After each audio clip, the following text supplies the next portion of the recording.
सलग 5व्या दिवशी नाशिकमध्ये गोदावरीची पूर परिस्थिती कायम आहे।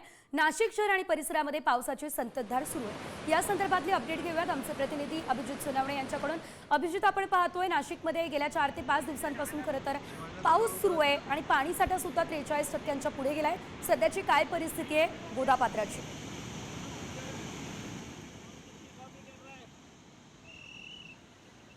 सलग 5व्या दिवशी नाशिकमध्ये गोदावरीची पूर परिस्थिती कायम आहे। मी आता रामकुंडाच्या परिसरामध्ये आहे आणि या ठिकाणी गेल्या 5 दिवसापासून अशाच पद्धतीने गोदावरीची पूर परिस्थिती कायम आहे। पूर्ण रामकुंडाचा गोदाघाटाचा सर्व परिसर जो आहे तो सलग 5व्या दिवशी पूर्णपणे पाण्याखाली गेलेला आहे। तर दुतोंड्या मारुती की ज्या दुतोंड्या मारुतीच्या कुठपर्यंत पुराचं पाणी आलं यावरून दरवर्षी नाशिकमध्ये गोदावरीच्या पुराचं मोजमाप केलं जातं। त्याच्या गुडघ्याच्या वरपर्यंत गोदावरीच्या पुराच्या पाण्याची पातळी कायम आहे। तर समोर रामकुंडाचा परिसर आहे की ज्या ठिकाणी धार्मिक विधी दररोज सकाळी या ठिकाणी मोठ्या प्रमाणात गर्दी असते। देशभरातून भाविक या ठिकाणी येतात। मात्र 5 दिवसापासून त्या ठिकाणचे सर्व धार्मिक विधी जे आहे ते बाहेर रस्त्यावर करण्याची वेळ भाविकांवर आलेली आहे। विशेष म्हणजे साम टीव्हीने 3 दिवसापूर्वी या ठिकाणी सुरक्षा रक्षक नेमण्याची गरज असल्याची बातमी दाखवलेली होती आणि त्यानंतर या ठिकाणी आता सुरक्षा रक्षकांची 2 शिफ्टमध्ये नेमणूक करण्यात आलेली आहे। कुणीही भाविक किंवा